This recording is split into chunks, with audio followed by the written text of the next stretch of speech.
সন্ত ৰামপাল গুৰু মহাৰাজ হৈছে এনে এজন মহাপুৰুষ যিজনে নিজৰ সত্য ভক্তি, তত্ত্ব জ্ঞান, কৰুণা আৰু সেৱাৰ বলত সমাজত এক নতুন আদৰ্শ বলবৎ কৰিছে।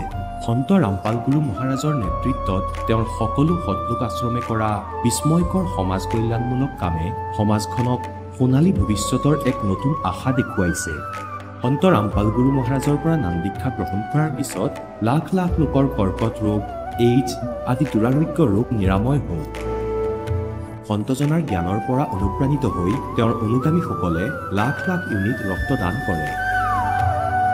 সন্তজনাই লাখ লাখ ভগ্নী কন্যাৰ যৌতুকমুক্ত বিয়াৰ আয়োজন কৰালে।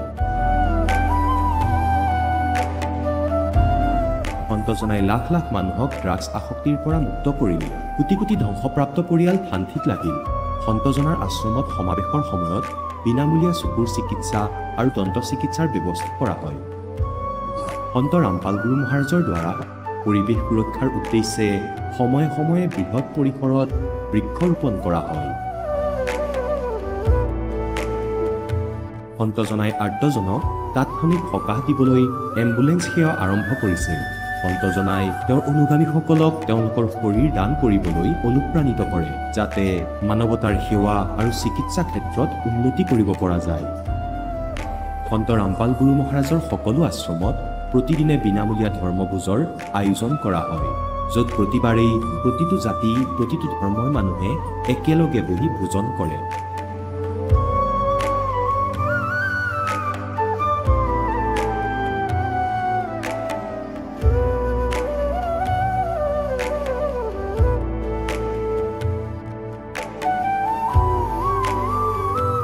সন্ত ৰামপাল গুৰু মহাৰাজৰ আশ্ৰমত সহস্ৰাধিক বৃদ্ধ বৃদ্ধাই শ্ৰদ্ধা আৰু মৰমেৰে জীৱন যাপন কৰাৰ সুযোগ পায়। তেওঁলোকৰ থকা খোৱাৰ আৰু স্বাস্থ্যৰ সম্পূৰ্ণ দায়িত্ব সন্ত ৰামপাল গুৰু মহাৰাজে বহন কৰে।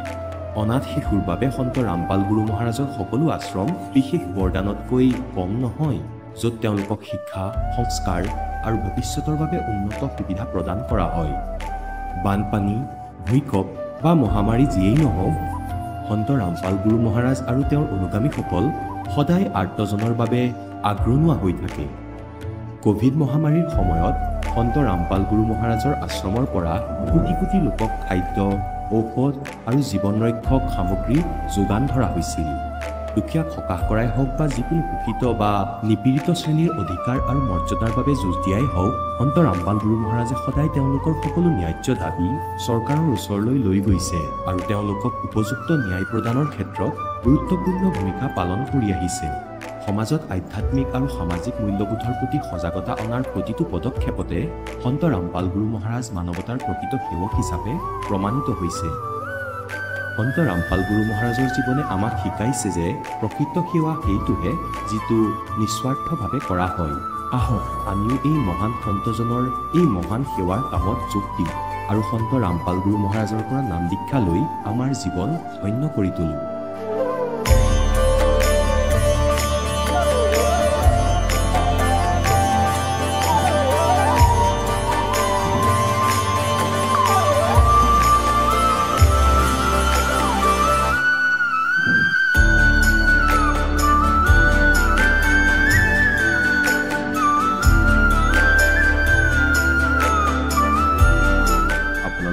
পৰিয়ালৰ সৈতে সৎলোক আশ্ৰমলৈ আন্তৰিকতাৰে আমন্ত্ৰণ জনোৱা হয়।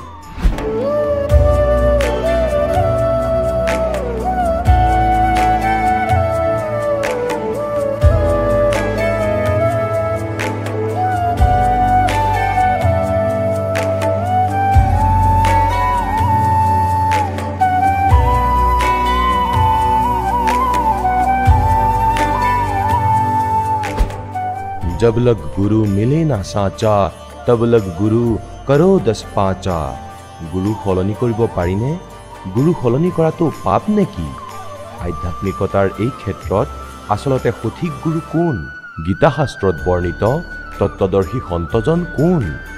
এই সকলোবোৰ প্ৰশ্নৰ উত্তৰ জানিবলৈ নিশ্চয়কৈ শুনক জগতগুৰু তত্ত্বদৰ্শী সন্ত ৰামপাল গুৰু মহাৰাজৰ মংগল প্ৰবচন।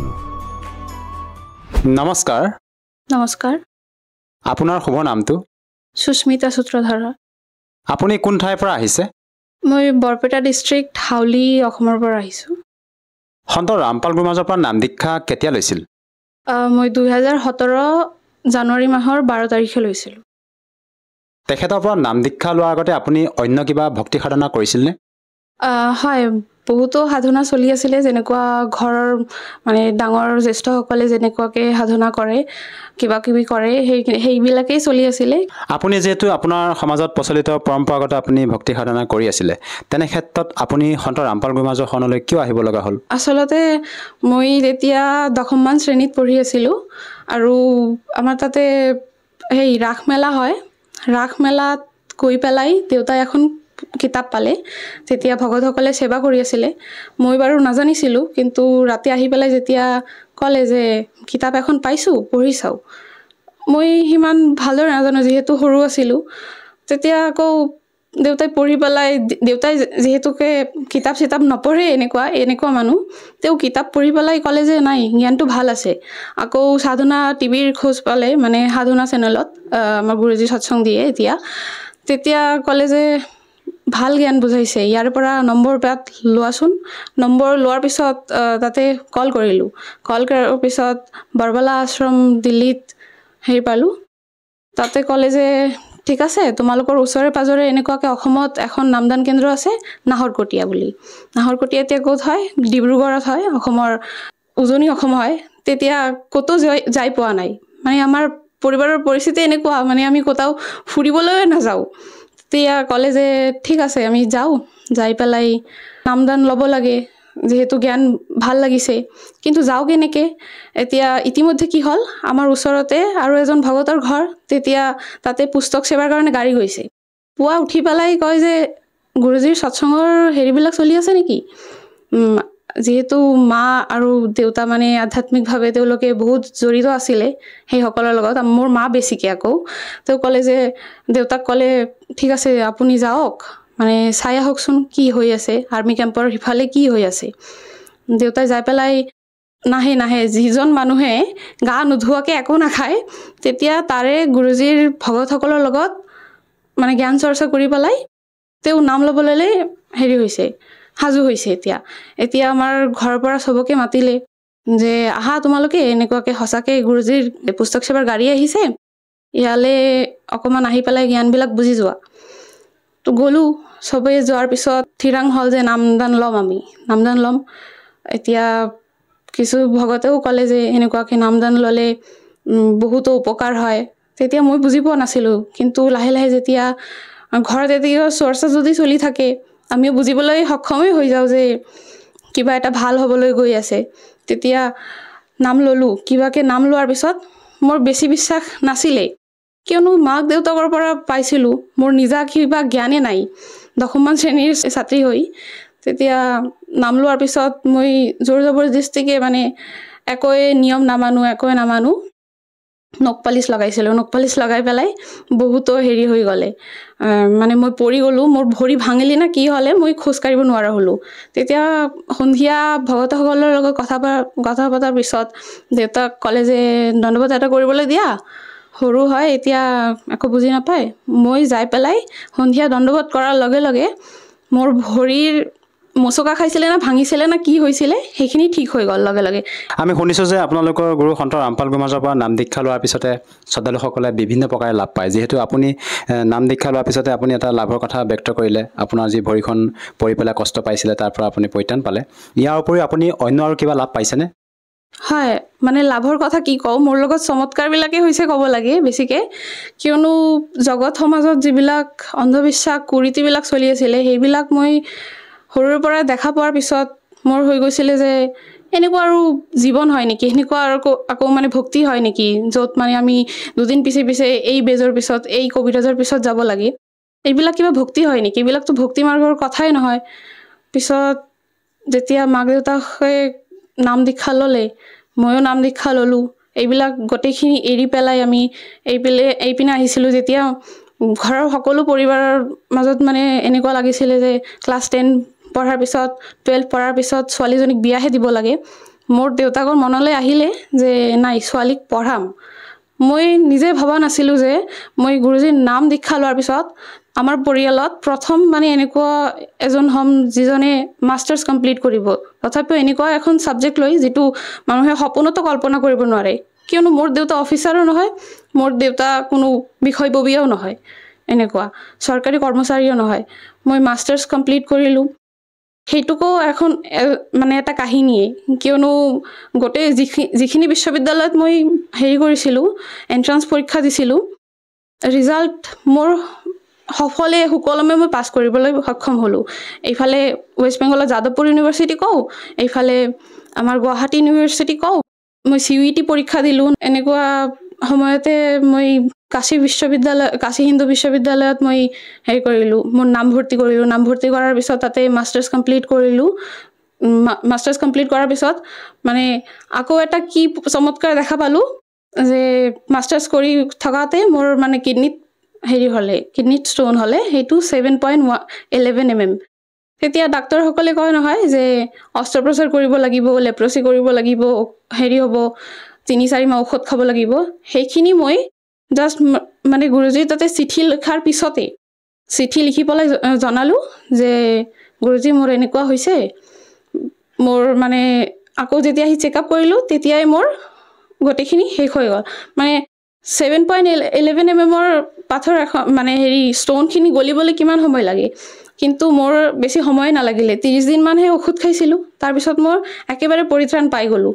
তাৰপিছত আকৌ এটা চমৎকাৰ হ'ল কি, মই নেট পৰীক্ষা মানে আমাৰ শিক্ষিত সমাজে সকলোৱে জানে যে মাষ্টাৰ্ছ কৰাৰ পিছত যদি প্ৰফেচাৰ হ'ব লাগে বা কিবা হ'ব লাগে, তেতিয়া ইউনিভাৰ্চিটিত চাকৰি পাবলৈ হ'লে বা কিবা পাবলৈ হ'লে, PhDত এডমিশ্যন ল'বলৈ হ'লে নেটৰ দৰকাৰ হয়।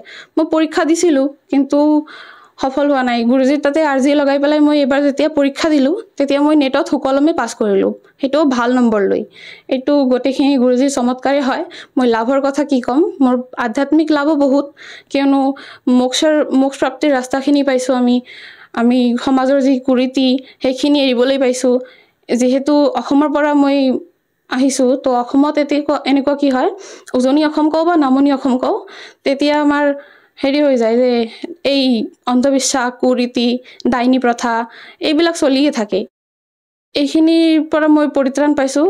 আপুনি যিহেতু জনালে যে আপুনি সন্ত ৰামপাল গুৰুৰ মাজৰ পৰা নাম দীক্ষা লোৱাৰ পিছতে আপুনি শিক্ষাৰ দিশতো বিভিন্ন প্ৰকাৰে লাভ পাইছে, লগতে আপোনাৰ কিডনীত যি পাথৰ থকাৰ কথা ক'লে, আপুনি সেই পাথৰ 7.11 mm যিটো পাথৰ আছিলে, সেই পাথৰটো সন্ত ৰামপাল গুৰুৰ মাজৰ পৰা দীক্ষা লোৱাৰ পিছতে ঠিক হৈছে বুলি আপুনি ব্যক্ত কৰিছে। এইটো কেনেকৈ সম্ভৱ, এজন সন্তৰ পৰা নাম দীক্ষা লোৱাৰ পিছতে এনেধৰণৰ আপুনি লাভ পাবলৈ সক্ষম হৈছে? এতিয়া গুৰু কৰি থাকোঁ, কিন্তু আমি যদি গুৰু ৰূপত যদি ভগৱানক নাপাওঁ, তত্ত্বদৰ্শী সন্ত এজনক নাপাওঁ, তেতিয়াতো সম্ভৱ নহয়। লাভ এইকাৰণেই সম্ভৱ কিয়নো তত্ত্বদৰ্শী সন্ত ৰামপালজী মহাৰাজ বৰ্তমান সময়ত পৃথিৱীৰ একমাত্ৰ গুৰু হয়, যিয়ে সকলো সৎগ্ৰন্থৰ আধাৰিত আমাক শাস্ত্ৰ প্ৰমাণিত ভক্তি দিয়ে, যাৰ জৰিয়তে আমাৰ নাম দীক্ষা লোৱাৰ লগে লগে যিখিনি মন্ত্ৰ জপ কৰিবলৈ দিয়ে সেইখিনিও শাস্ত্ৰসন্মত, আৰু যাৰ জৰিয়তে আমাৰ গোটেইখিনি ইমান ভগত সমাজে আৰু লগতে ময়ো ইমানখিনি লাভ পাবলৈ সক্ষম হৈছোঁ। যিহেতু আপুনি এগৰাকী শিক্ষিত যুৱতী, সেই হিচাপে মই আপোনাৰ পৰা আৰু এষাৰ কথা জানিব বিচাৰিছোঁ। তেখেতৰ বিভিন্ন ছ'চিয়েল মিডিয়া প্লেটফৰ্মত আমি ভক্তসকলে যেতিয়া অনুভৱ চাওঁ, তেওঁলোকে মত ব্যক্ত কৰে যে তেওঁৰ পৰা নাম দীক্ষা লোৱাৰ পিছতে বিভিন্নজনে নিচাৰ পৰা পৰিত্ৰাণ পাব পাৰিছে, লগতে সমাজ কল্যাণমূলক বিভিন্ন তেওঁ সেৱা আগবঢ়াই আছে। এই ক্ষেত্ৰত আপুনি কি ক'ব বিচাৰে, সন্ত ৰামপাল গুৰুৰ মাজে মানৱ সেৱাত কেনেধৰণৰ অৱদান আগবঢ়াইছে?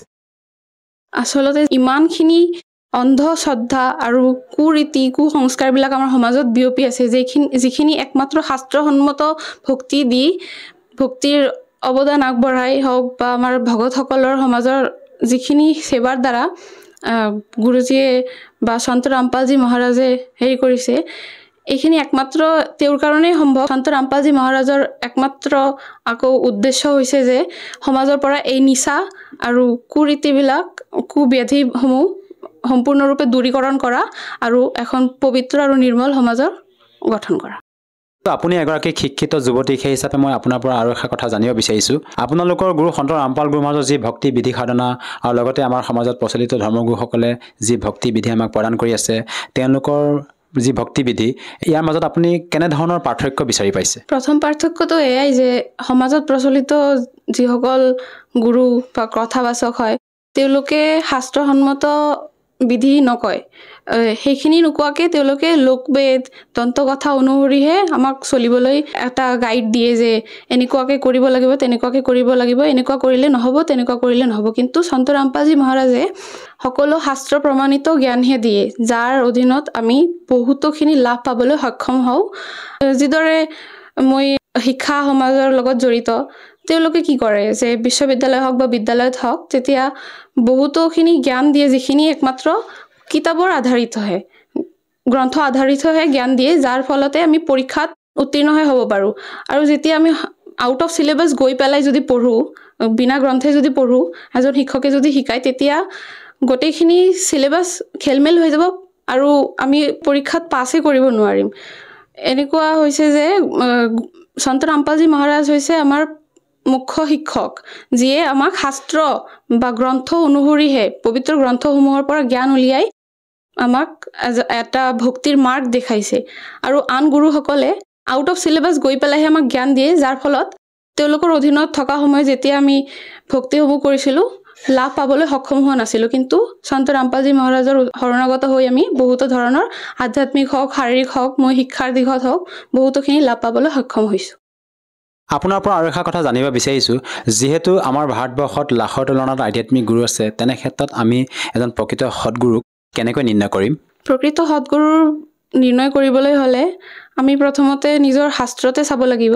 শাস্ত্ৰমতে যিজনে জ্ঞান দিব পাৰিব তেওঁই প্ৰকৃত সৎগুৰু হ'ব আৰু গীতাত যিহেতুকে উল্লেখ আছে যে ওলোটাকৈ ওলমি থকা সংসাৰৰূপী বৃক্ষৰ যিজনে ঠিকদৰে বুজাই দিব পাৰিব তেওঁই হ'ব তত্ত্বদৰ্শী সন্ত এইখিনি গীতাৰ অধ্যায় নম্বৰ 15 1 পৰা 4 নম্বৰ শ্লোকতে লিখা আছে যে ওলোটাকৈ ওলমি থকা বৃক্ষৰ যিজনে সম্পূৰ্ণখিনি বুজাই দিছে বা বুজাব পাৰিব তেওঁই একমাত্ৰ সন্ত হ'ব কিন্তু বৰ্তমান সময়ত যিখিনি গুৰু আছে বা যিখিনি কথাবাচক আছে তেওঁলোকৰ মাজত কোনেও এইখিনি বুজাই দিব পৰা নাই কিন্তু সন্ত ৰামপালজী মহাৰাজে একমাত্ৰ গুৰু যিজনে এইখিনি জ্ঞান আমাক বুজাই দিবলৈ সক্ষম হৈছে আপুনি যেহেতু সন্ত ৰামপাল মহাৰাজৰ পৰা নাম দীক্ষা লোৱাৰ পিছতে আপুনি বিভিন্ন প্ৰকাৰে লাভ পালে আপুনি নিজে অনুভৱ দাঙি ধৰিলে যে আপোনাৰ যি কিডনীত পাথৰ আছিলে তাৰ পৰা পৰিত্ৰাণ পাইছে লগতে আপুনি শিক্ষাৰ দিশতে বিভিন্ন প্ৰকাৰে লাভ পাইছে যিসকল দৰ্শকে আজি আপোনাক টিভি স্ক্ৰীণত প্ৰত্যক্ষ কৰি আছে তেওঁলোকক আপুনি কি বাৰ্তা দিব বিচাৰে যাতে তেওঁলোকেও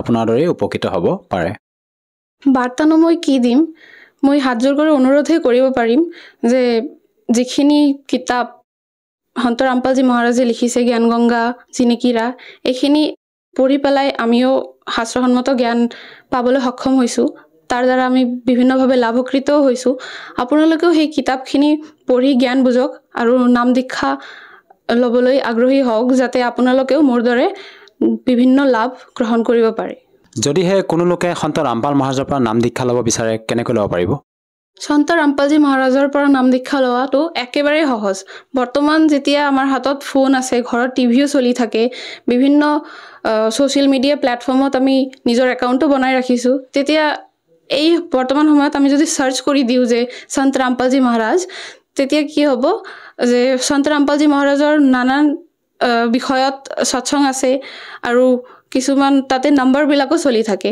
সেই নম্বৰ যিকোনো এটাতে আপুনি যদি কল কৰি দিয়ে আপোনাৰ একেবাৰে নিকটৱৰ্তী এখন নামদান কেন্দ্ৰৰ সন্ধান পাব পাৰিব আৰু তাৰে পৰা আপুনি বিনামূলীয়াকৈ নামদান ল'ব পাৰিব ধন্যবাদ থাকিল সৎ চাহেব এতিয়া জগতগুৰু তত্ত্বদৰ্শী সন্ত ৰামপাল গুৰু মহাৰাজৰ সৎসংগৰ মাধ্যমেৰে সেই অদ্বিতীয় আধ্যাত্মিক জ্ঞানৰ বিষয়ে জানি লওঁ যাৰ মাধ্যমেৰে আপোনালোকেও প্ৰাপ্ত কৰিব পাৰিব এনেকুৱা আধ্যাত্মিক মানসিক আৰু ভৌতিক সুখ যি এতিয়ালৈকে কেৱল আপোনালোকে মীৰাবাই ধ্ৰুৱ প্ৰহ্লাদ আদি কেইজনমান ভক্তৰ জীৱন কথাতহে শুনিছে এতিয়া শুনক তত্ত্বদৰ্শী সন্তৰ সৈতে শাস্ত্ৰ অনুকূল ভক্তি সৎসংগ এনেকুৱা অদ্বিতীয় আধ্যাত্মিক জ্ঞান যাৰ প্ৰমাণ আছে সকলো ধৰ্মৰ সকলো পবিত্ৰ শাস্ত্ৰত গতিকে ইয়াৰ পৰা এইটো সিদ্ধ হৈ গ'ল যেতিয়া কবিৰ পৰমাত্মা বালক ৰূপত আহিছিল তেওঁৰ শিশু ৰূপত প্ৰকট পৰমাত্মাৰ প্ৰতিপালনৰ লীলা কুমাৰী গাই দ্বাৰা হৈছিল সেইটো প্ৰমাণ হ'ল কবিৰ সাগৰত এয়া আজি লিখা নহয় 600 বছৰ আগতে যেতিয়া পৰমাত্মা আহিছিলে সেই সময়ত আদৰণীয় ধৰমদাস চাহিবদেৱে লিখিছিল আৰু কবিৰ পন্থৰ দ্বাৰা সুৰক্ষিত হৈ আছে এতিয়া আপোনালোকক দেখোঁ বেদে কি কৈ আছে পৰমাত্মাৰ বিষয়ে তেওঁ কেনেকৈ লীলা কৰে যদি বেদৰ অনুবাদ ই দাসে কৰিলে হয়, সেইটোৱে কৰিলে হয় যি এই কেইটামান শ্লোকত তেওঁলোকে কৰিছে, যিয়ে ভগৱানক নিৰাকাৰ বুলি মানে। এয়া তেওঁলোকৰ ফাইনেল হয়, তেওঁলোকৰ কাৰ আৰ্য সমাজৰ সকলৰ, মহৰ্ষি দয়ানন্দ আৰু তেওঁৰ শিষ্যসকলৰ এইটো ফাইনেল সিদ্ধান্ত যে ভগৱান নিৰাকাৰ হয়, তেওঁৰ কোনো শৰীৰ নাই, তেওঁৰ কোনো বডি নাই, আৰু বেদো তেওঁলোকৰ দ্বাৰাই অনুবাদিত। এই কেইটামান শ্লোকত পৰমাত্মাই তেওঁলোকৰ দুৰ্বুদ্ধিত পাথৰ পেলাই দিছে আৰু এজ ইট ইজ অনুবাদ কৰাই দিলে যি বেদত হ'ব লাগিছিলে। তেওঁলোকে অলপ খেলি মেলি কৰিছে, কিন্তু আপোনালোক বুদ্ধিমান সমাজ, আপোনালোকে সহজে বুজি পাব। পৰমাত্মাৰ দ্বাৰা দিয়া তত্ত্বজ্ঞানেৰে তাক সহজে বুজি পাব পাৰি। এইটো ভাল কথা যে আপোনালোকৰ ওপৰত দয়া কৰিছে দাতাই, যে তেওঁৰ দ্বাৰাই অনুবাদিত এইটো স্পষ্ট হৈছে যে পৰমাত্মা মনুষ্য সদৃশ হয়, তাৰ পৰা গতি কৰি আহে আৰু পুণ্যাত্মাসকলক লগ কৰে, ভাল আত্মাসকলক লগ কৰে। আৰু কি কাৰণে লগ কৰে? তেওঁলোকক উপদেশ দিয়ে, তেওঁলোকক তত্ত্বজ্ঞান দিয়ে। এতিয়া তেওঁ কি লীলা কৰে এয়া চাব। এতিয়া এয়া আৰ্য প্ৰতিনিধি সভা অৰ্থাৎ মহৰ্ষি দয়ানন্দ দেৱৰ শিষ্যৰ দ্বাৰা অনুবাদিত, যিয়ে ভগৱানক নিৰাকাৰ বুলি মানে। কিন্তু বাস্তৱত বেদত পৰমাত্মা নৰাকাৰ বুলি কৈছে। নৰ মানে মনুষ্যৰ দৰে। শৰীৰ, তেওঁৰ নাম কবিৰ হয়, তেওঁ সত্যলোকৰ পৰা গতি কৰি আহে। তেওঁ য'ত থাকে নিস্থানত, চব ভ্ৰূণ উপৰি, সকলো ভ্ৰূণৰ ওপৰৰ স্থানত প্ৰতিষ্ঠিতি, তাত বহি আছে ভগৱান। দেখাত ৰজাৰ সমান, তাৰ পৰা গতি কৰি আহে। তিনি প্ৰকাৰে লীলা কৰে। যেতিয়া দ্বিতীয় প্ৰকাৰৰ লীলা কৰে, তেওঁ এটা শিশুৰূপ ধাৰণ কৰি কমলৰ ফুলৰ ওপৰত, পানীৰ ওপৰত বিৰাজমান হয়, যি কাৰণে পৰমাত্মাক নাৰায়ণ বুলি কোৱা হয়। নাৰায়ণৰ অৰ্থ হয় পানীৰ ওপৰত আহি নিবাস কৰোঁতা, আহি বিৰাজমান হওঁতা। আৰু আমি বিষ্ণুদেৱকহে নাৰায়ণ বুলি মানি আছিলোঁ। তেওঁ শেষ নাগৰ ওপৰত শয়ন কৰে, সেইবাবে নহয়, সেই পৰমাত্মা সত্যলোকৰ পৰা আহে, প্ৰত্যেকবাৰে এই লীলাই কৰে আৰু পানীৰ ওপৰৰ কমলৰ ফুলৰ ওপৰত বিৰাজমান হয়, সেইবাবে নাৰায়ণ বুলি কোৱা হয়। গতিকে তেওঁ নাৰায়ণ আৰু সত্যনাৰায়ণ। সত্যনাৰায়ণৰ অৰ্থ হ'ল অবিনাশী পৰমাত্মা। সত্য মানে অবিনাশী, যাক আমি সৎসাহেব বুলি কওঁ, অবিনাশী পৰমাত্মা। গতিকে অবিনাশী পৰমাত্মা কবিৰ দেৱ হয়। শ্ৰী ব্ৰহ্মা, শ্ৰী বিষ্ণু, শ্ৰী শিৱদেৱ নাশবান পৰমাত্মা হয়, ভগৱান হয়, স্বামী হয়, প্ৰভু হয়। এওঁলোকৰ জন্ম মৃত্যু হয়। আৰু ইয়াৰ প্ৰমাণ আছে শ্ৰীদেৱী ভাগৱত অৰ্থাৎ দেৱী মহাপুৰাণ, গীতা প্ৰেছ গৌৰখপুৰৰ পৰা প্ৰকাশিত সচিত্ৰ মোটা টাইপ, তৃতীয় স্কন্ধ 123 নম্বৰ পৃষ্ঠাৰ। ভগৱান বিষ্ণুৱে স্বয়ং কৈছে নিজৰ মাতৃক যে তুমি শুদ্ধ স্বৰূপা হয় আৰু এই সমগ্ৰ সংসাৰ তোমাৰ পৰাই উদ্ভাসিত হৈ আছে। মই ব্ৰহ্মা আৰু শংকৰ। বিষ্ণুৱে কৈ আছে আপোনাৰ কৃপাতেই বিদ্যমান। আমাৰ আবিৰ্ভাৱ মানে জন্ম আৰু তিৰুভাৱ মানে মৃত্যু হয়, আমি অবিনাশী নহয়। আৰু শংকৰ ভগৱানে কয়, হে মাতৃ, ব্ৰহ্মাদেৱৰ জন্ম আপোনাৰ পৰা হ'ল, তেন্তে মই কি তমগুণ লীলা কৰা শংকৰ আপোনাৰ পুত্ৰ নহলো? অৰ্থাৎ মোৰো আপুনি জন্মদাত্ৰী হয়, মই আপোনাৰেই পুত্ৰ আৰু আমি কেৱল নিমিত্ত কাৰ্যহে কৰিব পাৰোঁ। আমি তিনিগুণেৰে উৎপন্ন, ৰজগুণ ব্ৰহ্মা, সতগুণ বিষ্ণু, তমগুণ শিৱদেৱ, আৰু আমি কেৱল নিমিত্ত কাৰ্যহে কৰিব পাৰোঁ। যাৰ ভাগ্যত যি আছে সেয়াই দিব পাৰোঁ, তাতে কোনো পৰিৱৰ্তন কৰিব নোৱাৰোঁ। শ্ৰীদেৱী মহাপুৰাণৰ কেইটামান শ্লোকত এই ভগৱানসকলৰ পূৰ্ণ লীলা প্ৰায় স্থিতি ক্লিয়াৰ কৰি দিছে, স্পষ্ট কৰিছে, সকলো কনচেপ্ট ক্লিয়াৰ কৰিছে যে এওঁলোক নাশবান। দুৰ্গা দেৱী এওঁলোকৰ মাতৃ, ৰজগুণ ব্ৰহ্মা, সতগুণ বিষ্ণু, তমগুণ শিৱদেৱ এওঁলোকেই হয় আৰু প্ৰকৃতি দুৰ্গাক কোৱা হয়। আৰু এওঁলোকে কেৱল নিয়মিত কাৰ্যহে কৰিব পাৰে। গতিকে যি নাৰায়ণ হয় তেওঁ পৰমাত্মা, বাস্তৱত কবিৰ চাহেব হয়, যিয়ে এনেকুৱা লীলা কৰে। এতিয়া বেদত দেখুৱাওঁ আপোনালোকক যে যেতিয়া সেই পৰমাত্মা আহিছিলে শিশু ৰূপ ধাৰণ কৰি, সেই সময়ত তেওঁৰ প্ৰতিপালনৰ লীলা কুমাৰী গাইৰ দ্বাৰা হৈছিলে। চাব, এতিয়া আমি বেদ পঢ়িম, আপোনালোকক দেখুৱাম। এয়া বেদ হয়। এতিয়া আপোনালোকক দেখুৱাইছিলোঁ, আকৌ পুনৰ আপোনালোকক দেখুৱাম। এয়া ক'ৰ পৰা প্ৰকাশিত? সাৰ্বদেশিক আৰ্য প্ৰতিনিধি সভা, মহৰ্ষি দয়ানন্দ ভৱন, ৰামলীলা মৈদান, নতুন দিল্লীৰ পৰা। আৰু এয়া ইয়াৰ অনুবাদক আৰু এয়া মুদ্ৰক prince offset printers 1514 পটতি house Daryaganj নতুন দিল্লীৰ পৰা। এতিয়া মই আপোনালোকক ঋগ্বেদ মণ্ডল নম্বৰ 9 সূক্ত নম্বৰ 1 দেখুৱাম। এয়া চাব। ঋগ্বেদ ভাষাভাষ্যম নৱমণ্ডল মানে নৱম মণ্ডল আৰম্ভ হৈছে। ইয়াৰ প্ৰথম মন্ত্ৰটো হ'ল, ইয়াত কি লিখা আছে, হে সাম্য স্বভাৱৰ পৰমাত্মন মানে পৰমাত্মাৰ মহিমা চলি আছে। সোম মানে পৰমাত্মা, সোম এইটোও ধ্যান ৰাখিব। এতিয়া আগলৈ গৈ আপোনালোকক হেল্প কৰিব এই জ্ঞানক বুজাত। এয়া 1 নম্বৰ মন্ত্ৰ। মণ্ডল নম্বৰ 9 সূক্ত নম্বৰ 1 মন্ত্ৰ নম্বৰ আমি দ্বিতীয়টো পঢ়ি আছো। ইয়াত আছে, হে পৰমাত্মন আপুনি পৰমাত্মাৰ মহিমা চলি আছে, এইটো ধ্যান ৰাখিব। এতিয়া তৃতীয় মন্ত্ৰটো হে পৰমাত্মান, চতুৰ্থ মন্ত্ৰটো হে পৰমাত্মান আপুনি হয়নে ভগৱানৰ মহিমা, আৰু পঞ্চম মন্ত্ৰত হে পৰমাত্মান আপুনি মানে পৰমাত্মাৰ মহিমাই চলি আছে। এতিয়া ষষ্ঠ মন্ত্ৰত মণ্ডল নম্বৰ 9 সূক্ত 1 মন্ত্ৰ 6 হে পৰমাত্মান পৰমাত্মাৰেই মহিমা। আৰু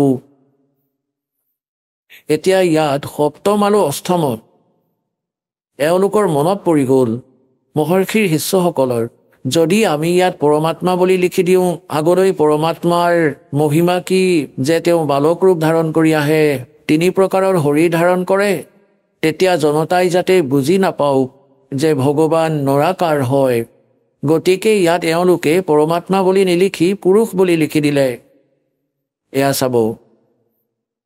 ঋগ্বেদ মণ্ডল নম্বৰ 9 সূক্ত 1 আৰু মন্ত্ৰ নম্বৰ 7 ইয়াততো 6 লৈকে সেই পৰমাত্মা বুলিয়েই লিখি আহিছে 6ষ্ঠ লৈকে। এতিয়া সপ্তমত তেওঁলোকৰ বুদ্ধি অলপমান সলনি হৈ গ'ল। ইয়াত লিখিলে সেই পুৰুষক পুৰুষ বুলি লিখিলে, ভগৱান নিলিখিলে। এতিয়া ইয়াত আকৌ তৃতীয় সেই পুৰুষক। এতিয়া এইটো কনচেপ্ট ক্লিয়াৰ কৰিব লাগিব যে পুৰুষ মানে পৰমাত্মা হয়। এতিয়া চাওক, মহৰ্ষি দয়ানন্দৰ দ্বাৰা জ্ঞান দিয়া হৈছে যে পৰমাত্মা নিৰাকাৰ, আৰু যাক মানিছে আৰ্য সমাজৰ ব্যক্তিসকলে আৰু সমগ্ৰ বিশ্বই মানিছে যে ভগৱান নিৰাকাৰ। এতিয়া মহৰ্ষি দয়ানন্দক আমি এৰি দিম, কাৰণ আমি বেদৰ পৰা প্ৰমাণ কৰিব লাগিব যে বেদে কি কৈছে। যজুৰ্বেদ তেওঁৰ দ্বাৰাই অনুবাদিত, মহৰ্ষি দয়ানন্দৰ দ্বাৰাই।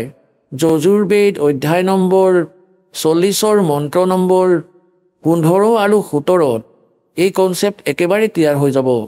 যেনেকৈ বেদ জ্ঞান পৰমাত্মাই দিছে, সেই পূৰ্ণ পৰমাত্মাই এওঁৰ অন্তঃকৰণত ফিট কৰি দিছে। মালিকে ইয়াত যি লিখিবলগীয়া আছিলে লিখিলে, যাতে আমি সহজে বুজি পাওঁ। যিয়ে আগলৈ বেদক কৈছে, দিছে, বুজাইছে, তাত লিখিছে যে বেদৰ জ্ঞানদাতাই এইটো কৈছে। এতিয়া বেদৰ জ্ঞানদাতাক ইয়াত কাল বুলি মনা হ'ব, ব্ৰহ্মক, কাৰণ তেওঁ আগলৈ প্ৰদান কৰিছে আৰু তেওঁক ভগৱানে পৰম পিতাই দিছে। গতিকে এয়া গড গিভেন, আৰু আগলৈ যি দিয়া হৈছে সেয়া এই ব্ৰহ্মৰ দ্বাৰা দিয়া হৈছে। গতিকে ইয়াক ব্ৰহ্ম গিভেন বুলিও কোৱা হয়, গীতা আৰু এই বেদক। গতিকে 40 নম্বৰ অধ্যায়ৰ 15 নম্বৰ শ্লোকত তেওঁ নিজেই কৈছে যে মোৰতো এটা ওম নাম আছে, আৰু 17তো এইটোৱে স্পষ্ট কৰিছে যে মোৰতো এক ওম নাম আছে। আৰু সেই পৰমাত্মা গুপ্ত, পুৰুষ মানে পৰমাত্মা পূৰ্ণ ব্ৰহ্ম ওপৰত থাকে, তেওঁ গুপ্ত। এয়া চাব। যজুৰ্বেদখন ল'লোঁ, ঋগ্বেদখন থৈ দিলোঁ। আৰু মহৰ্ষি দয়ানন্দ সৰস্বতী সেয়াই হয় সৰ্বদেশিক আৰ্য প্ৰতিনিধি সভা। 2-5 মহৰ্ষি দয়ানন্দ ভৱন, ৰামলীলা মৈদান, নতুন দিল্লীৰ পৰা। যজুৰ্বেদ আৰ্য ভাষ্য মহৰ্ষি দয়ানন্দ সৰস্বতী। মুদ্ৰক হ'ল prince offset printers 1510 পটতি house Daryaganj নতুন দিল্লীৰ পৰা। ইয়াৰ পৰা ছপা। যজুৰ্বেদৰ অন্তিম অধ্যায় 40 নম্বৰ। ইয়াত টোটেল 40টা অধ্যায় আছে, 40 অনলি। আৰু ইয়াত 40 নম্বৰ অধ্যায়ত 17টা মন্ত্ৰ আছে, আৰু ইয়াত সম্পূৰ্ণ যজুৰ্বেদৰ প্ৰায় নিষ্কৰ্ষই আছে। এতিয়া চাব। এয়া যজুৰ্বেদৰ 40 নম্বৰ অধ্যায়। 40 নম্বৰ অধ্যায়ৰ এয়া 15 নম্বৰ মন্ত্ৰত বেদ জ্ঞানদাতাই কৈছে कि वायु अनिलम अमृतम अथिदम भस्मांतम शरीरम ओम कर्तो समर কিলবে সমর কর্তুম সমর ওম নামৰ জপ কাম কৰি কৰি স্মৰণ কৰা কিলবে মানে অন্তৰৰ পৰা আবেগৰ সৈতে স্মৰণ কৰা আৰু প্ৰত্যুম মানে নিজৰ মূল কৰ্তব্য বুলি জানি মনুষ্য জীৱনৰ ওম নামৰ স্মৰণ কৰা এয়াতো ব্ৰহ্মলৈকে দিয়া সাধনা অৰৱায়ু আলিলম অমৃতম পাথিতম ভস্মান্তম শৰীৰম অৰ্থাৎ যেতিয়া আপোনাৰ প্ৰাণ সমাপ্ত হ'ব তেতিয়া এই ওম নামৰ জপেৰে যিমান অমৃত অৰ্থাৎ আপোনাৰ যিমান গতি হ'বলগীয়া আছিলে সিমান হ'ব এতিয়া ইয়াৰ প্ৰমাণ আপোনালোকে শ্ৰীমদ ভাগৱত গীতাৰ অধ্যায় নম্বৰ 8 শ্লোক নম্বৰ 13 পাব যে গীতাৰ জ্ঞানদাতাও এই ব্ৰহ্মই হয়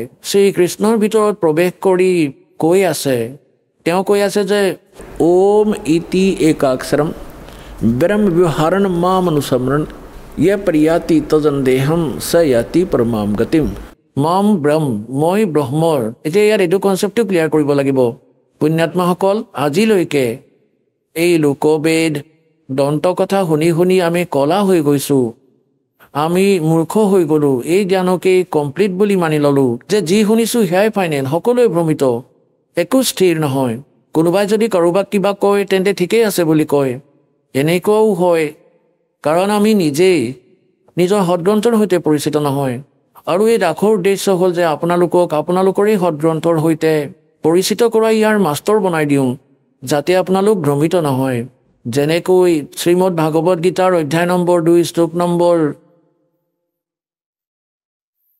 53 কৈছে যে অৰ্জুন যেতিয়া ভিন্ন ভিন্ন প্ৰকাৰৰ ভ্ৰমিত কৰিব বিচৰা বচনৰ পৰা জ্ঞানৰ পৰা তোমাৰ বুদ্ধি আঁতৰি এটা পৰমতম জ্ঞানৰ সৈতে স্থিৰ হৈ যাব সেই পৰমাত্মাৰ জ্ঞানত স্থিৰ হৈ যাব তেতিয়া তুমি যুগৰ বাবে প্ৰাপ্ত হ'বা তেতিয়াহে তুমি ভগত হ'বা অৰ্থাৎ ভক্তিৰ যোগ্য হ'বা গতিকে যেতিয়ালৈকে আপুনি ভ্ৰমিত হৈ আছে কোনোবাই যদি কিবা কৈ সেইটো মানি লয় যি কৈ মানি লয় গতিকে তেতিয়ালৈকে ভগত হ'ব নোৱাৰা আপুনি সফল হ'ব নোৱাৰে গতিকে দাসে বিচাৰে যে আপোনালোকৰ সকলো ভ্ৰম আৰু অজ্ঞানতা আঁতৰাই এটা পৰমতম সেই তত্ত্বজ্ঞানত স্থিৰ কৰি দিওঁ যাৰ বাবে আপোনালোকক পৰমাত্মাই শিক্ষিত কৰিছে আপোনালোকৰ ওপৰত দয়া কৰিছে আৰু দ্বিতীয়টো দয়া কি কৰিছে আপোনালোককে ইনষ্ট্ৰুমেণ্ট দিছে ইলেক্ট্ৰনিক এই প্ৰজেক্টৰ CD টেলিভিছন মিডিয়া এয়া ইলেক্ট্ৰনিক মিডিয়া এয়া আপোনালোকৰ বাবে তৈয়াৰ কৰিছে পৰমাত্মাই যাতে আপোনালোকে ঘৰত বহি সৎসংগ বুজিব পাৰে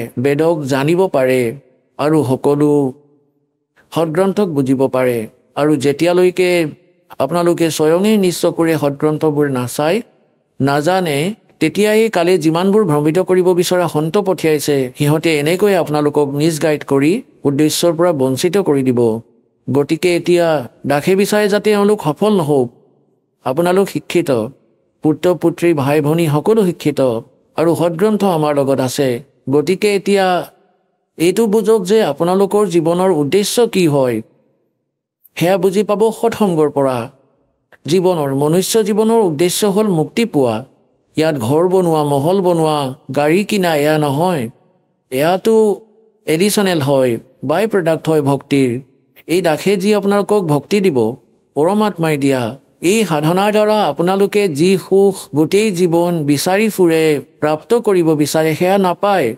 গতিকে এই ভক্তিৰ সেয়া বাই প্ৰডাক্ট হয় সেয়াটো আপুনি এনেই পাব যেনেকৈ খেতিয়কে ঘেঁহু সিঁচে তেওঁৰ উদ্দেশ্য তুঁহ বনোৱা নহয় তেওঁৰ উদ্দেশ্য শস্য উৎপাদন কৰা হয় যাতে জীৱন ৰক্ষা হওক তুঁহটো নিজে নিজেই ওলাব তুঁহটো নিজে নিজেই হ'ব সেয়া হ'বই হ'ব গতিকে দাসে যি আপোনাক শাস্ত্ৰ অনুকূল সাধনা কৈ আছে তাৰ পৰাতো সাংসাৰিক সুখ আপুনি পাবই পাব আপুনি খোজক বা নোখোজক এইটো এনেকুৱাই সাধন গতিকে আপোনালোকক সকলো সদগ্ৰন্থৰ সৈতে পৰিচিত কৰোৱাটো অনিবাৰ্য এতিয়া এয়া যি যজুৰ্বেদ অধ্যায় নম্বৰ 40 মন্ত্ৰ নম্বৰ 15 আৰু 17 বুজিবলৈ এই শ্ৰীমদ ভাগৱত গীতাই আপোনালোকক বহুত সহায় কৰিব কিয়নো শ্ৰীমদ ভাগৱত গীতাৰ 4খন বেদৰে সাৰাংশ হয় আৰু চিম্পল লেংগুৱেজত আছে বেদতকৈও চিম্পল লেংগুৱেজত আছে এয়া গতিকে এইখন আমি চাব এয়া শ্ৰীমদ ভাগৱত গীতা প্ৰেছ গৌৰৱপুৰৰ পৰা প্ৰকাশিত জয়দয়াল গোবিন্দকা ইয়াৰ অনুবাদক হয় গীতা প্ৰেছ গৌৰৱপুৰৰ পৰা এয়া প্ৰকাশিত এতিয়া আপোনালোকক দেখুৱাম 8ম অধ্যায়ৰ 13 নম্বৰ শ্লোক এয়া চাব অধ্যায় নম্বৰ 8 আৰু শ্ৰীমদ ভাগৱত গীতাৰ অধ্যায় নম্বৰ 8 শ্লোক নম্বৰ 13 আমি সংস্কৃত পঢ়িম আমি পঢ়া শুনা কৰা শিক্ষিত আমি শিক্ষিত ওম ইতি একাক্ষৰম ব্ৰহ্ম ব্যৱহাৰণ মামনুসমৰণ ये प्रियाति তজন্দেহম स याति परमाम गतिम 13 নম্বৰ ইয়াৰ অৰ্থ হ'ল যে মাম ব্ৰহ্ম এই গীতাৰ জ্ঞানদাতাই শ্ৰীকৃষ্ণত প্ৰৱেশ কৰি কৈ আছে মাম ব্ৰহ্ম মই ব্ৰহ্মৰ ওম ইতি একাক্ষৰম এই ওম এটা আখৰ হয় নাথিং এলছ আৰু ব্যৱহাৰম মাম অনুসমৰণ উচ্চাৰণ কৰি স্মৰণ কৰি ইয় প্ৰজাতি তজম দেহম উশাহ অৰ্থাৎ শৰীৰ এৰি যোৱাৰ সময়ত ভস্মান্তম শৰীৰম বেদত যজুৰ্বেদ অধ্যায় নম্বৰ 40 মন্ত্ৰ নম্বৰ 15 ভস্মান্তম শৰীৰ বুলি লিখা আছে আৰু ইয়াত লিখা আছে ইয়ে প্ৰিয়াতি তজন দেহম স ইয়াতি পৰমাম গতি ওমৰ পৰা পোৱা যি পৰম গতি আছে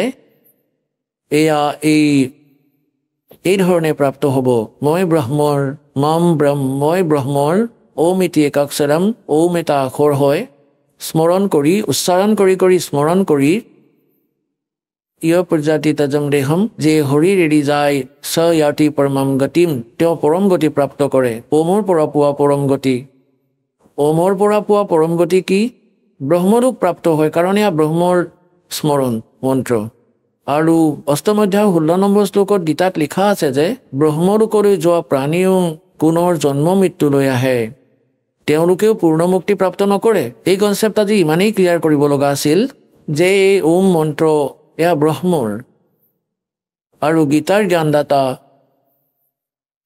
অষ্টম অধ্যায়ৰ 1 অৰ্জুনে প্ৰশ্ন কৰিছে যে আপুনি সপ্তম অধ্যায়ৰ 29 নম্বৰ শ্লোকত যি তৎব্ৰহ্মৰ জ্ঞান দিছিলে সেই তৎব্ৰহ্ম কোন হয় যাক জানি প্ৰাণী কেৱল জৰা আৰু মৰণৰ পৰা অৰ্থাৎ বৃদ্ধাৱস্থাৰ দুখ আৰু মৃত্যুৰ পৰা হাৰি যোৱাৰেই চেষ্টা কৰে গতিকে কিম তৎব্ৰহ্ম যাক জনাৰ পিছত প্ৰাণীয়ে এই সংসাৰৰ কোনো বস্তুৰে ইচ্ছা নাৰাখে গীতাৰ জ্ঞানদাতাই অষ্টম অধ্যায় 3 নম্বৰ শ্লোকত কৈছে যে তেওঁ পৰম অক্ষৰ ব্ৰহ্ম অৰ্থাৎ গীতাৰ জ্ঞানদাতাতকৈ অন্য তেওঁ সুপ্ৰিম পাৱাৰ গতিকে শ্ৰীমদ ভাগৱত গীতাৰ অধ্যায় নম্বৰ 15 শ্লোক 1 পৰা 4 লৈকে 16 আৰু 17 স্পষ্ট কৰিছে সম্পূৰ্ণ ব্ৰহ্মাণ্ডৰ এক স্থিতিৰ কথা কৈছে যে উৰুতাকৈ উলমি থকা সংসাৰৰূপী বৃক্ষ আছে ওপৰৰ ফালে যি শিপা আছে সেয়াটো পূৰ্ণ পৰমাত্মা সকলোৰে ধাৰণ পোষণ কৰোতা তেওঁতো পৰম অক্ষৰ ব্ৰহ্ম আৰু মাটিৰ পৰা যি বাহিৰত দেখা পোৱা যায় কাগজ তাৰে শিপাটো পৰোক্ষ হয় গুপ্ত হয় হিডেন হয় লুকাই থোৱা আছে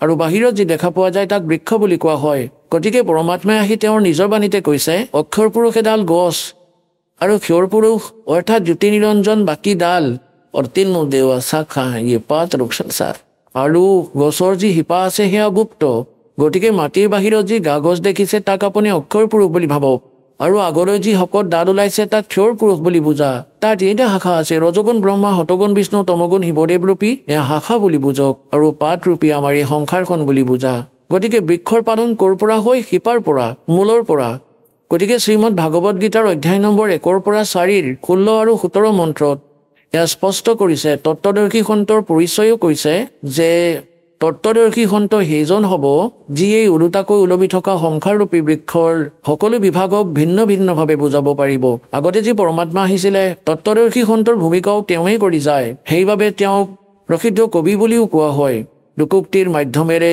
কবিতাৰ মাধ্যমেৰে জ্ঞান শুনায় গতিকে তেওঁ 600 বছৰ আগতেই কৈছিলে যে অক্ষৰ পুৰুষ এক পেड़ है और सर्वपुरुष वाकी डार और तीनों देवा शाखा हैं ये पात रूप संसार এতিয়া শিপাৰ কথা কোনে ক'ব শিপাকটো তেওঁ গুপ্ত কৰি এৰি দিলে এই দাসক পঠিয়াইছে সেই শিপাৰ বিষয়ে ক'বলৈ তেওঁ কবি চাহেব হয় পৰম অক্ষৰ ব্ৰহ্ম হয় সেই মূল গতিকে সেই 15 নম্বৰ অধ্যায়ত গীতাৰ পুৰা 4ৰ অৰ্থ হ'ল গীতাৰ জ্ঞানদাতাই কৈছে যে হে অৰ্জুন তত্ত্বদৰ্শী সন্তৰ পৰিচয় এয়াই হ'ব যে সংসাৰৰূপী বৃক্ষৰ সকলো পাৰ্টক সকলো বিভাগক ফাল ঠেঙুলি ডাল পাত শিপা কোন হয় যিয়ে ক'ব পাৰিব চব এডবিধ তেওঁ তত্ত্বদৰ্শী সন্ত তাৰ পিছত তত্ত্বদৰ্শী সন্তক প্ৰাপ্ত কৰাৰ পিছত পৰমেশ্বৰৰ সেই পৰম পদক বিচাৰিব লাগে য'ত যোৱাৰ পিছত সাধক কেতিয়াও সংসাৰলৈ উভতি নাহে আৰু যি পৰমেশ্বৰে সমগ্ৰ ব্ৰহ্মাণ্ড ৰচনা কৰিছে কেৱল তেওঁৰেই ভক্তি কৰিবা মোৰো নকৰিবা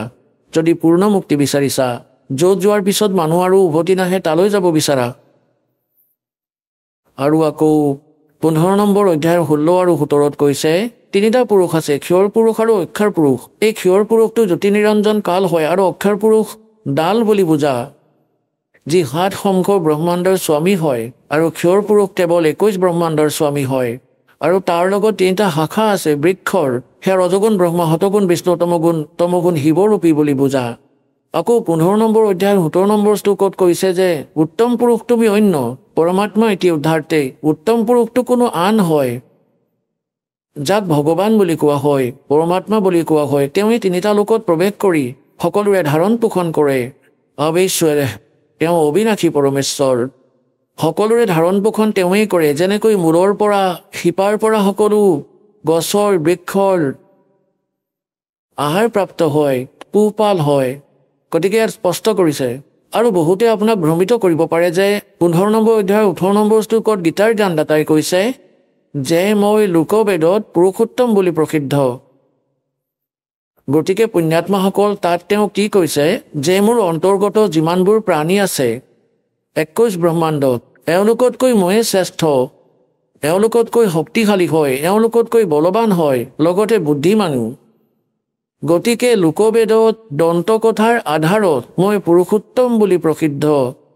মই পুৰুষোত্তম নহয়, কাৰণ তেওঁ 15 নম্বৰ অধ্যায়ৰ 17 নম্বৰ শ্লোকত স্পষ্ট কৰি দিছে যে পুৰুষোত্তমটো কোনো আন হয়, উত্তল পুৰুষটো অল্য পৰমাত্মা এটি উদ্ধাৰত।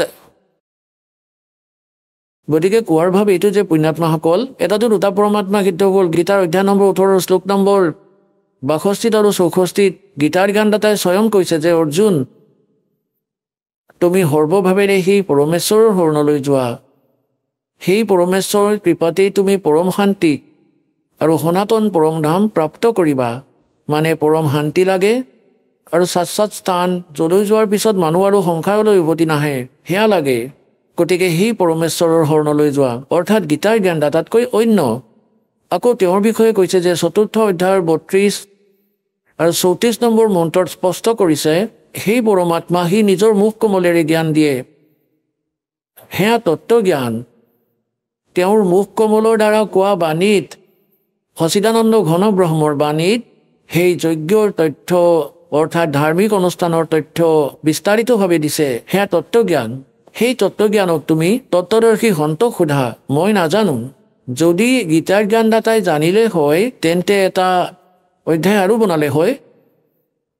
সেইবাবে তেওঁ কৈ দিছে যে তত্ত্বদৰ্শী সন্তক সোধা।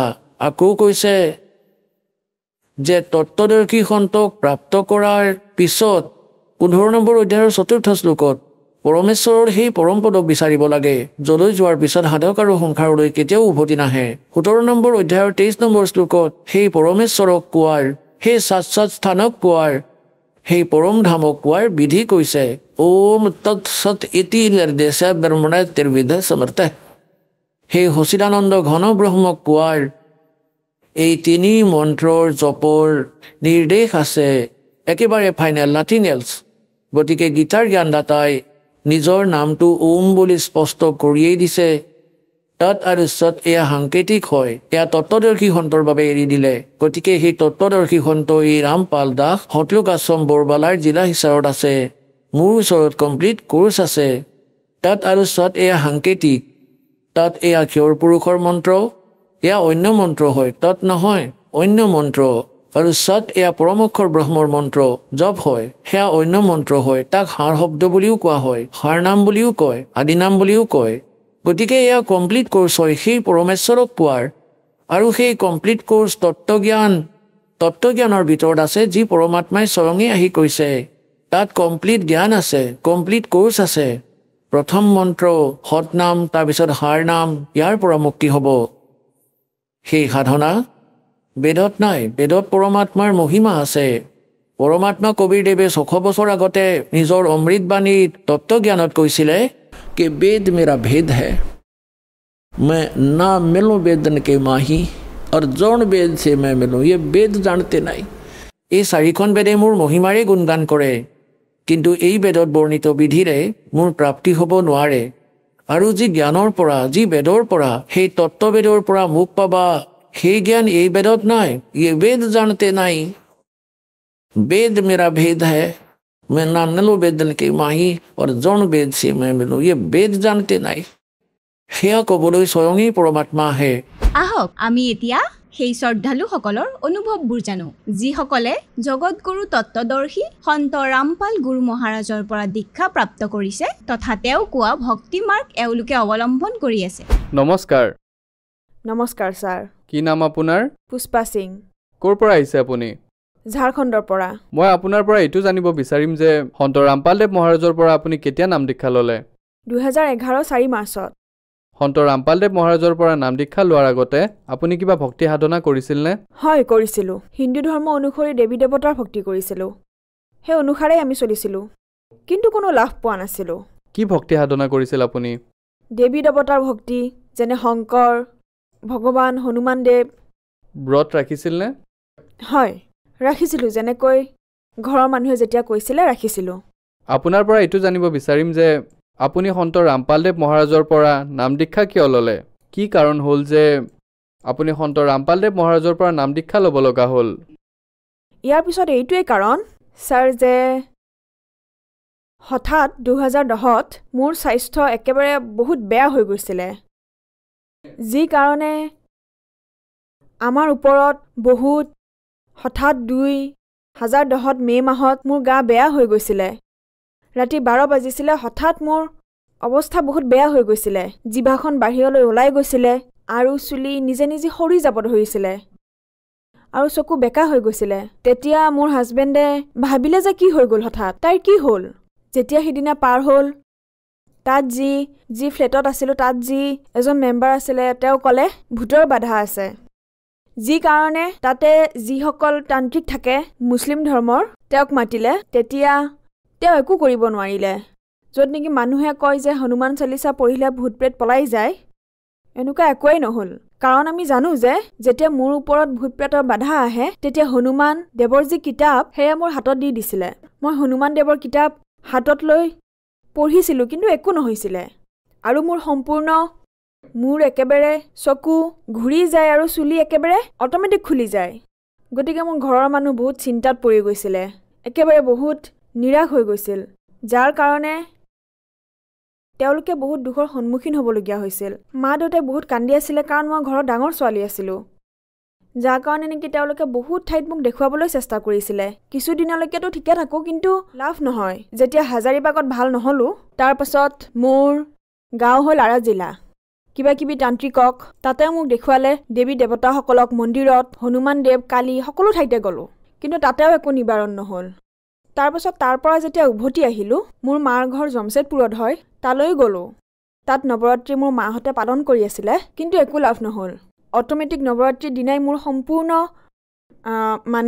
9-10 ভূত প্ৰেতৰ বাধা হ'ল এনেকুৱা লাগিছিল তাৰপাছত মোৰ মায়ে বহুত ভয় খালে তাৰপাছত এজন মুছলিম ধৰ্মৰ তান্ত্ৰিকৰ ওচৰলৈ লৈ গ'ল তাৰপাছত গম পালোঁ যে মোৰ ভিতৰত 7, 8, 9, 10টা ভূত আছে গতিকে যাৰ বাবে তাত কিছুদিনলৈকেতো ঠিকে থাকিলোঁ 1-2 মাহলৈ তাৰপাছত মোৰ তাতেই আৰম্ভ হ'বলৈ ধৰিলে তাৰপাছত আকৌ 2011ত মোৰ ফেব্ৰুৱাৰী মাৰ্চত মোৰ গা হঠাৎ আকৌ বেয়া হৈ গ'ল কাৰণ 26 জানুৱাৰী 2011ত নেশ্যনেল গেম হৈ আছিলে ৰাঁচীত সেইবাবে তাত মই কোচৰ কাম কৰি আছিলোঁ মোৰ হঠাৎ গা বেয়া হৈ গ'ল যাৰ বাবে মোৰ মায়ে মোক তৎক্ষণাত জামছেদপুৰলৈ লৈ গ'ল মোৰ তাতে গা বেয়া হোৱাৰ কাৰণে তান্ত্ৰিকৰ ওচৰলৈ লৈ গ'ল তাতে যিমান ভূত প্ৰেত আছিলে সকলো উলিওৱাৰ বাবে চেষ্টা কৰিছিলে তাতে এজন কুল দেৱতা আছিল আমাৰ ঘৰৰ মোৰ মা দেউতাৰ ঘৰত কুল দেৱতা আছিলে অঞ্জন বাবা যাৰ নাম আছিল গতিকে তেওঁ সেই তান্ত্ৰিকে উলিয়াব পৰা নাছিলে তেওঁ একেবাৰে ডাঠিকৈ কৈ দিছিলে যে তুমি তোমাৰ নিজৰ ছোৱালীক বচাব নোৱাৰা লাগিলে তুমি কোনো ঠাই পৃথিৱীৰ যিকোনো ঠাইলৈ যোৱা বচাব নোৱাৰা যদি তোমাৰ ছোৱালী বাচিব এটা ঠাইতে বাচিব পাৰিব হাৰিয়ানাত বাপেক এজন আছে মানে এজন পৰমাত্মা বহি আছে তাতেই তোমাৰ ছোৱালী বাচিব নহলে পৃথিৱীৰ কোনো ঠাইতেই নহওক কিয় সমগ্ৰ ব্ৰহ্মাণ্ডত কোনেও বচাব নোৱাৰে যদি হাৰিয়ানালৈ যোৱা তেতিয়াহে বচাব পাৰিবা কোনে কৈছিলে এই যে মোৰ ভিতৰত আছিলে কুল দেৱতা অঞ্জন বাবা নামৰ তেওঁ ফেমাছ আছিলে তেওঁ কৈছিলে তাৰ আগতে আপোনালোকে সন্ত ৰামপালদেৱ মহাৰাজৰ নাম শুনিছিল নে নাই নাম শুনা নাছিলোঁ হয় আমি বহুত সমস্যাৰ সৈতে যুঁজি আছিলোঁ এইটো কেতিয়াৰ কথা এইটো 2011ৰ কথা ইয়াৰ আগতে কেতিয়াও আপোনালোকে সন্ত ৰামপালদেৱ মহাৰাজৰ নাম শুনা নাছিলে? নাই, 2010ত মোৰ হাজবেণ্ডে কিতাপ এখন পাইছিলে, যিটো তেওঁ কোৱা নাছিলে যে তেওঁ জ্ঞান গংগা নামৰ কিতাপ এখন পাইছে। তেওঁ ট্ৰেইনেৰে আহোঁতে লৈ আহিছিলে আৰু ঘৰত তেনেকৈয়ে থৈ দিছিলে। আপুনি পিছত গম পালে? হয়, 2011ৰ জানুৱাৰী সময়ত সেই কিতাপখন হঠাৎ আমি দুয়োজনেই জব কৰোঁ। তেতিয়া মোৰ লেজাৰ পিৰিয়ড আছিলে, খালী পিৰিয়ড আছিলে। তেতিয়া মই ভাবিলোঁ যে কিতাপখনত কি আছে, জ্ঞান গংগা নামৰ কিবা ডিফাৰেণ্ট হয়। গতিকে সেই কিতাপখন মই লৈ গ'লোঁ। আচলতে মই আপোনাৰ পৰা এইটো জানিব বিচাৰিম যে সন্ত ৰামপালদেৱ মহাৰাজৰ নাম আপোনাৰ ভিতৰত যি প্ৰেত আত্মা আছিলে, যাক আপুনি কোনোবা বাবা বুলি কৈ আছে, তেওঁ ক'লে যে সন্ত ৰামপালদেৱ মহাৰাজ নামৰ হাৰিয়ানাত কোনোবা সন্ত আছে, এনেকুৱা এজন মহাত্মা আছে যিয়ে আপোনাৰ ভূত প্ৰেতৰ বাধাক ঠিক কৰিব পাৰিব। গতিকে মই আপোনাৰ পৰা এইটো জানিব বিচাৰিম যে আপোনাৰ স্বামীয়ে যে কিতাপখন পাইছিলে, সেই সময়ত কি আপুনি গম পাইছিলে যে সন্ত ৰামপালদেৱ মহাৰাজেহে আপোনাৰ সমস্যা দূৰ কৰিব পাৰিব? এই কিতাপখন মই 2010ৰ আগষ্টত পাইছিলোঁ ট্ৰেইনত, যিখন মই পঢ়িব পৰা নাছিলোঁ। সেইখন মই ঠিক জানুৱাৰী 2011ত পঢ়িছিলোঁ। সেই কিতাপখন পঢ়াৰ পিছত মোৰ লগত বহুত চমৎকাৰ হৈছিলে। মই কেতিয়াও শুনা নাছিলোঁ সন্ত ৰামপালদেৱ মহাৰাজৰ বিষয়ে। গতিকে মই ইমানখিনিয়ে ভাবিছিলোঁ যে পৰমাত্মা ভগৱানৰ লাভ আমি কেনেকৈ পাওঁ, কি ধৰণে হয়, ভগৱানে কেনেদৰে সুখ দিয়ে। সেই জ্ঞান গংগা কিতাপখন পঢ়াৰ পিছতহে গম পালোঁ। আগতে এনেকুৱা আছিলে যে ভক্তিটো কৰোঁ কিন্তু লাভ একো নাপাওঁ। নহয়, এনেকুৱাওতো হ'ব পাৰে যে আপুনি কিতাপখন পঢ়িছিলে, তাৰপিছত আপোনাৰ মনত এইটোৱে চলি থাকিল, তাৰপিছত আপোনাৰ ভিতৰত যি প্ৰেত আছে সেইটোৱে ক'লে যে সন্ত ৰামপালদেৱ মহাৰাজৰ ওচৰলৈ গুচি যোৱা, নে তাৰ আগতে আপুনি নামেই শুনা নাছিলে? নামটো শুনা নাছিলোঁ। তাৰপাছত সেই প্ৰেত বাধাই সি নিজেই কৈ দিছিলে যে আপোনাৰ ছোৱালী বাচিবই নোৱাৰে।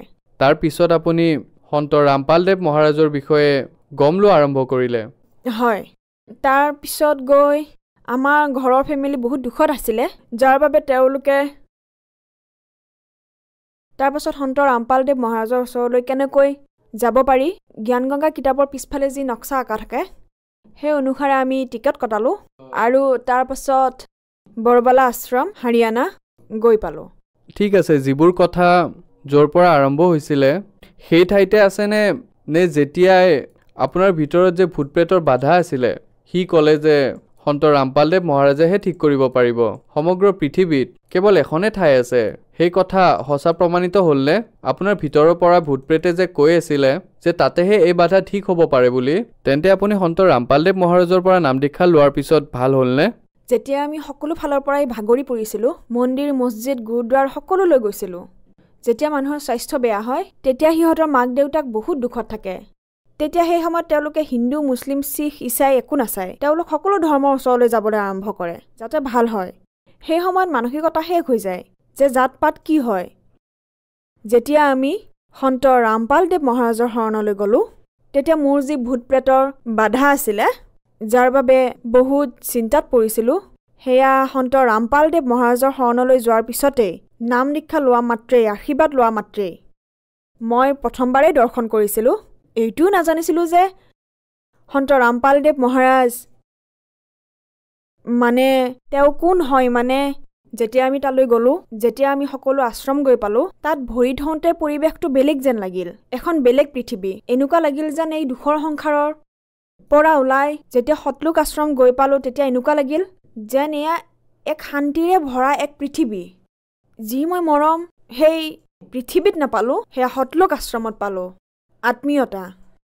আৰু সন্ত ৰামপালদেৱ মহাৰাজৰ ওচৰলৈ যোৱাৰ পিছতেই মোৰ ভূত প্ৰেতৰ যি বাধা আছিলে, সেয়া সন্ত ৰামপালদেৱ মহাৰাজৰ দয়াত সেয়া একেবাৰে সম্পূৰ্ণৰূপে ভাল হ'ল।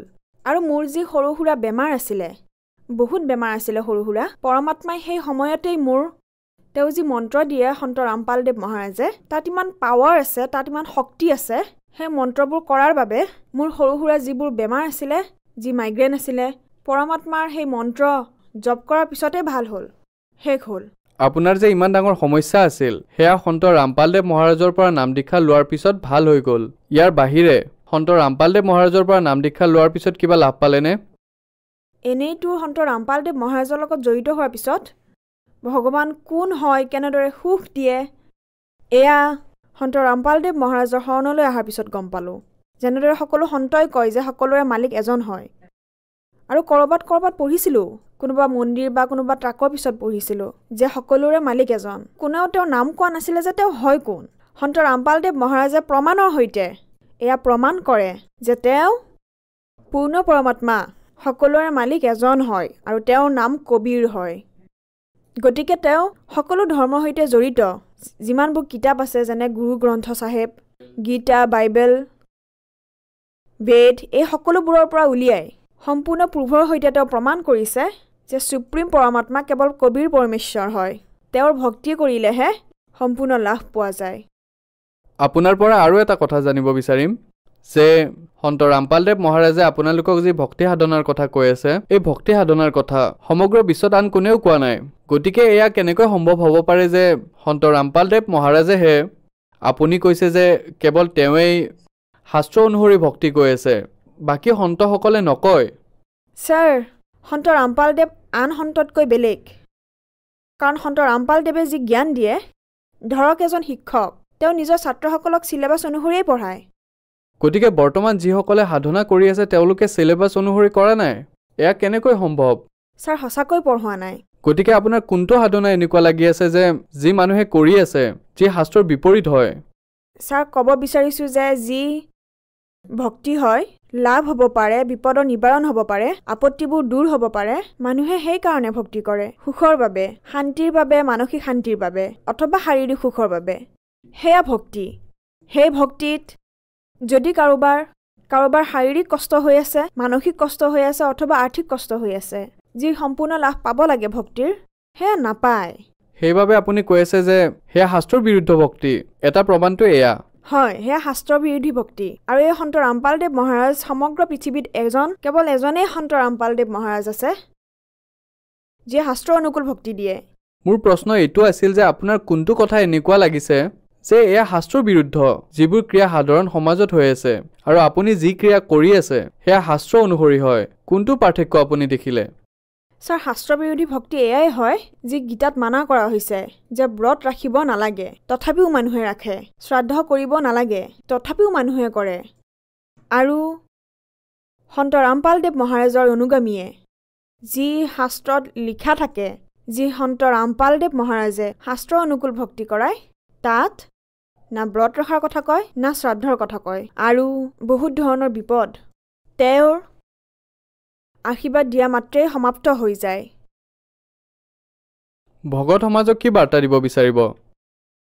ভগত সমাজক বাৰ্তাটো দিব নোৱাৰোঁ, কেৱল প্ৰাৰ্থনা জনাব পাৰোঁ যে পৃথিৱীত পৰমাত্মা সন্ত ৰামপালদেৱ মহাৰাজৰ ৰূপত আহিছে হাৰিয়ানালৈ। সোনকালে আহক আৰু তেওঁৰ পৰা নাম দীক্ষা লওক আৰু নিজৰ কল্যাণ কৰাওক। আৰু কিবা ক'ব বিচাৰিব নেকি সন্ত ৰামপালদেৱ মহাৰাজৰ বিষয়ে? সন্ত ৰামপালদেৱ মহাৰাজ সেইজন সন্ত হয় যেনে এজনী যদি ছোৱালী জন্ম পায় তেতিয়া বহুত মানুহ দুখী হৈ যায়। গতিকে সন্ত ৰামপালদেৱ মহাৰাজৰ অনুগামীয়ে না যৌতুক লয় না যৌতুক দিয়ে। সন্ত ৰামপালদেৱ মহাৰাজৰ বিচাৰধাৰাৰে যি অনুগামীসকলে না যৌতুক লয় না দিয়ে, তেওঁলোক বহুত সুখী, কিয়নো তাত 1 টকাও না যৌতুক লোৱা হয় না দিয়া হয়। সেইকাৰণে আজিকালি ছোৱালী মাক দেউতাকৰ কাৰণে বোজা নহয়।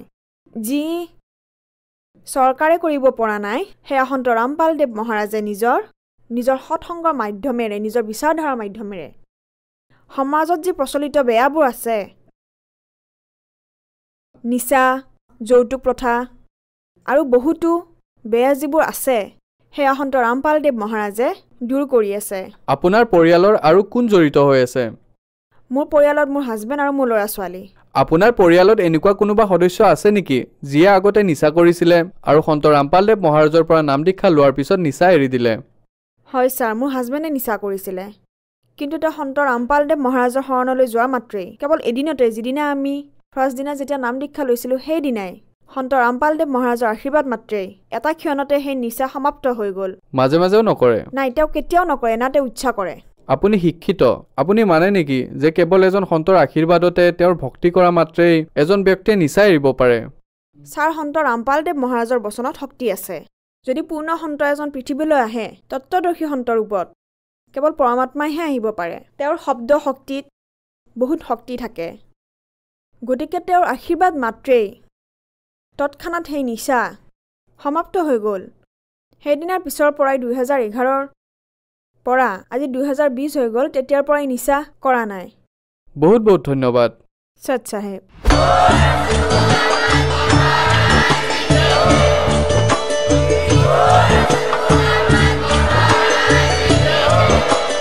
আপুনি শুনি আছিলে জগতগুৰু তত্ত্বদৰ্শী সন্ত ৰামপাল গুৰু মহাৰাজৰ মংগল প্ৰবচন।